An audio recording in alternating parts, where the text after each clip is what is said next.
Hindu marriage act में बदलाव और लिव इन रिलेशनशिप एक्ट को खत्म करने की मांग को लेकर 28 जुलाई को जींद के गांव दनोदा में उत्तर भारत की खापें एकजुट होंगी। इसके लिए खापें बढ़ चढ़कर भाग लेंगी। वहीं इस खाप महापंचायत के लिए नांदल खाप को भी चिट्ठी मिली है। नांदल खाप के राष्ट्रीय प्रधान ओम प्रकाश नांदल ने कहा कि जिस प्रकार से उत्तर भारत में हिंदू मैरिज एक्ट है उसमें बहुत सी खामियां हैं। उत्तर भारत के जो रीति रिवाज से शादियां होती है उसमें एक गोत्र के साथ माँ दादी का गोत्र और आसपास के गांव में शादी नहीं होती है। इसका एक वैज्ञानिक कारण है। अगर एक गोत्र में शादी होगी तो पैदा होने वाली संतान मानसिक और शारीरिक रूप से विकलांग पैदा होगी। एक अच्छी नस्ल के लिए एक गोत्र में शादी नहीं होनी, गांव की एक गांव में भी शादी नहीं होनी चाहिए। सुरेंद्र जी आप आए और संजय देशवाल जी का बहुत बहुत धन्यवाद है। इनके माध्यम से आपने हमें मौका दिया और हम लोग जो थे सीएम साहब से मिले थे चंडीगढ़ में, तो हमने वहाँ पर 60-70 आदमी थे और काफ़ी खापें थी। तो उनसे ये कहा था कि भाई जैसे हिंदू मैरिज एक्ट है 1955 का, वो तो सेंटर को पावर है, वो अमेंडमेंट कर सकते हैं। लेकिन जो दो चीज़ें हैं जो ज़्यादा आजकल समाज में कुरीतियों के तौर पर उभर कर आई हैं, एक तो जो ये लिव इन रिलेशनशिप है, ये बहुत समस्या पैदा कर रही है। इसमें लड़की की शादी हुई हुई है, अपने पति को छोड़कर दूसरे के साथ रहने लग जाती है, चाहे वो भी शादीशुदा हो, वो अपनी पत्नी को छोड़कर दूसरे के साथ रहने लग जाता है। तो इससे जो बच्चे पैदा होंगे उनके अधिकारों का प्रश्न उठता है और उसमें समाज में एक गलत संदेश जाता है। जो हमारी प्री पार्टियों जो थी सदियों से जो हमारे ऋषि मुनियों ने की हुई थी, भाई शादी एक बड़ा पवित्र बंधन होता है, तो इस पर रोक लगानी चाहिए। और ये उदाहरण दिया था जैसे लव जो मैरिज है, उसमें आजकल के जो पढ़े लिखे जो शिक्षा का जो स्तर तो बढ़ा है, लेकिन हमारा मानसिक जो विकास है वो उस स्तर का नहीं है और हम पढ़ने की बजाय दूसरे चक्करों में लग जाते हैं। हम अपने बच्चों को पढ़ने के लिए भेजते हैं, लेकिन वो ये लव वगैरह करके ये करके थोड़े बहुत दिन में ये वो जो नशा होता है वो उतर जाता है। तो उससे जीवन में कुंठा आती है और वो समाज के लिए भी कोई अच्छा उदाहरण पेश नहीं करते।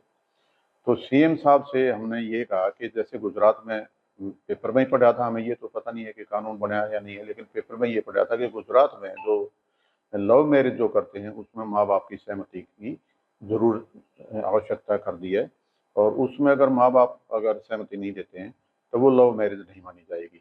तो इसी सत्र पर हमने उनसे सीएम साहब से कहा था कि ये जो दो मुद्दे हैं इसमें अब क्योंकि सेशन तो शायद बुलाएं ना बुलाएं, जो है मैं आपको वही बता रहा हूँ।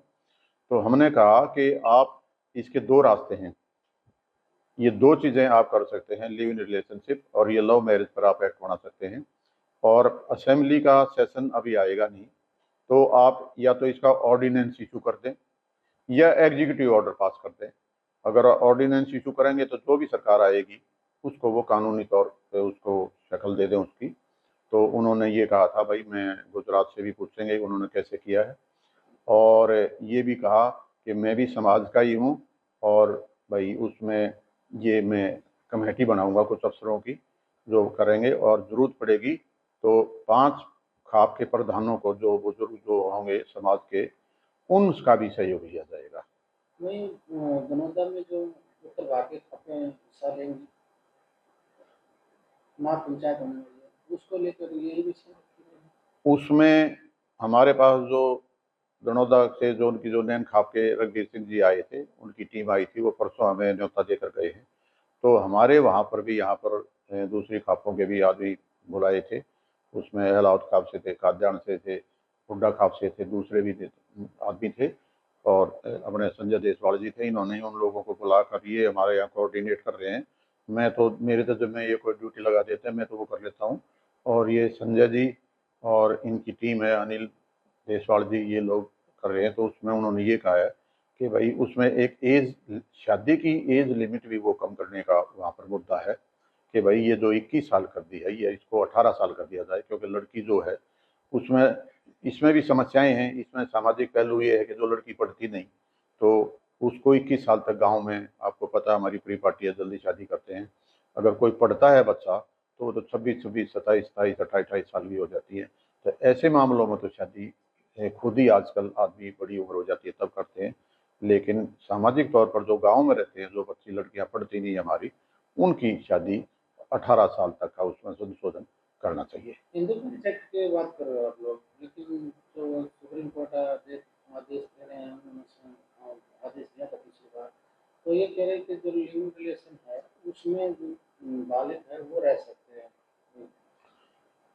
अब बालिग रह सकते हैं, लेकिन वो बालिग वो तो रहे ना जिनकी शादी नहीं हो रही है। वो शादी होकर भी मतलब अपनी छोड़ के दूसरे के साथ रह जाते हैं। और सबसे बड़ी बात क्या है कि अपनी जो सेंट्रल गवर्नमेंट है उसमें 90% जो है, 90% के लगभग होगा, 80 हो सकते हैं, जो सेक्रेटरी है वो साउथ के हैं। और साउथ में भी जो शादी है वो प्रायोरिटी है, वो मामा की लड़की की है। लेकिन नॉर्थ इंडिया में ये ऐसा नहीं है। हम पहले 7 गो छोड़ते थे, फिर 4 छोड़ने लगे हैं, हम 3 छोड़ने लगे हैं। तो सुप्रीम कोर्ट में भी या तो दुर्भाग्य से हम यही कहेंगे कि पूरे तथ्य है जो पूरे उससे नहीं रखे गए।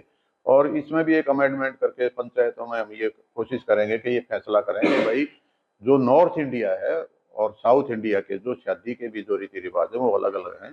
तो ये सारे देश में एक अन्य एक यूनिटरी वो नहीं हो सकता है। इसमें जो जहाँ जैसे नियम है, जो सामाजिक बंधन है, कस्टम है, कस्टमरी लॉ भी इतनी ही ताकत रखता है जो लीगल लॉ जो पार्लियामेंट से पास होता है।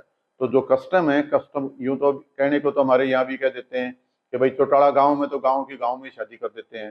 तो जहां पर किसी को एतराज नहीं है, जो एक गोत्र नहीं है, तो लेकिन नॉर्थ इंडिया में एक गांव को तो छोड़ दें, चौटाला गांव की जो हम बात करते हैं उसको छोड़ दें आप, लेकिन बाकी उसमें तो हम 3 गो 4 गो छोड़ रहे हैं और उसमें ऐसी बातें नहीं है। तो जो खाप इस पर लगी हुई हैं और इन्होंने अपना एक मुहिम इन्होंने चलाई हुई है कि भाई हम सरकार से इन 2 मुद्दों पर जरूर मतलब ये करेंगे। और आगे इन्होंने देसवाल जी ने बताया था कि जो अपने 10 MP हैं पार्लियामेंट के, इनको देंगे, रिप्रेजेंटेटिव देंगे, गवर्नर साहब को देंगे और लॉ मिनिस्टर है उनको भी देकर आएंगे, क्योंकि ये हमारी समस्या को समझेंगे। समाज में जो ज़्यादा कुरीतियाँ फैल रही हैं और जो हमारे हरियाणा में तो फिर ये कहता है हरियाणा तो बदनाम है ऑनर किलिंग के लिए। तो उसमें इन सबको रोकने के लिए और अपनी आने वाली पीढ़ी का जो है भविष्य सुधारने के लिए इन चीज़ों में खापों को एक होकर सबको साथ लेकर समाज में जो कुरीति आई है इसको रोकने के लिए सरकार से पूरा प्रयास करवाएंगे। प्रधान जी, समाज में जो खाना बना है वो खाते खाते हैं जो लगा करते हैं। अभी जो यूपी सरकार ने जो कांवड़ यात्रा के दौरान जो मुस्लिम वेंडर हैं और ढाबे हैं उनके नाम लगा दिया, तो इसमें कुछ सामाजिक संगठन है वो विरोध भी कर रहे हैं, कुछ संगठन का समर्थन भी कर रहे हैं। आप क्या किस तरह देखते हैं? इसमें हर आदमी की अपनी अपनी विचारधारा है। कोई इसको अच्छा कहेगा, कोई इसको खराब कहेगा। लेकिन उसमें ये है कि भाई जैसे नवरात्रे होते हैं, जब ये कावड़ लाते हैं तो इसमें आदमी मीट और अंडा नहीं खाता। तो कई जगह ऐसा होता है अपने नाम जो हिंदुओं पर रख लेते हैं, तो वो खाना वाना तो उन्हीं बर्तनों में बनता है। तो उससे उनकी धार्मिक भावना मतलब आहत होती है। और अगर कोई मीट मुर्गा नहीं खाना चाहता या नहीं खाता है, तो अगर ये कर दिया जाए तो इसमें एक ये है कि जागरूकता बढ़ेगी।